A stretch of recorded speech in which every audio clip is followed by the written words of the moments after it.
सिंधुदुर्गच्या मालवणमधील सुकळवाड या गावाची गणपती बाप्पाचं माहेरघर अशी ओळख आहे आणि या गावामध्ये गणपतीच्या 20 पेक्षा जास्त शाळा आहेत। त्यापैकीच एक परब पेंटर यांचं कल्पना कला केंद्र आहे आणि या केंद्रामध्ये पर्यावरणपूरक असे मातीचे गणपती बनवले जातात आणि या कार्यशाळेला आता 60 वर्ष पूर्ण झालेली आहेत। गेल्या 60 वर्षापासून इथं सुंदर आणि आकर्षक अशा मूर्ती बनवल्या जात आहेत। कोकणामध्ये गणेशोत्सव मोठ्या उत्साहात साजरा केला जातो। याच अनुषंगाने आता काही दिवसावर ही गणेश चतुर्थी येऊन ठेपली आहे आणि गणेश शाळांमध्ये आता लगबग सुरू आहे। अंतिम टप्प्याचं काम, कलरचं काम जे आहे ते हाती घेतलेलं आहे। आपण गणपतीची माहेर शाळा म्हणून ओळखलेल्या सुकळवाड या गावामध्ये आहोत। आपण परब पेंटर यांची ही शाळा आहे। बरीच वर्ष ही शाळा आहे।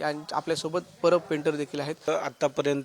आत्तापर्यंत गेली 60 वर्षात तेच गणपती केले जातात आणि हेच मातीचे गणपती पूर्ण कोकण, कारवार, बेळगाव पर्यंत आम्ही पाठवतो।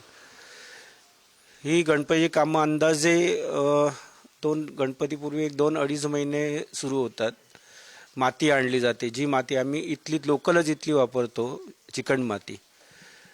तिचं प्रोसेसिंग थोडंसं हार्ड जरी असलं तरी त्या मातीला स्ट्रेंथ खूप चांगली आहे।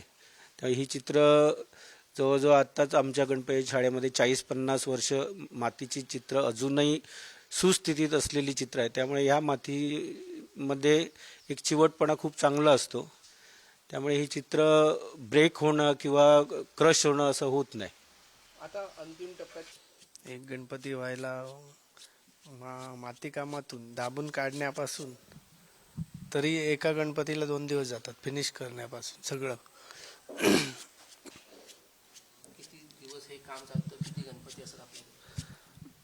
गणपतीचं मातीकाम हे जवळजवळ 1.5 महिना चालतं आणि जवळजवळ 100 मूर्ती असतात आमच्याकडे। कॅमेरामन अमेय सुर्वेसह उमेश बुचडे, पुढारी न्यूज, सिंधुदुर्ग।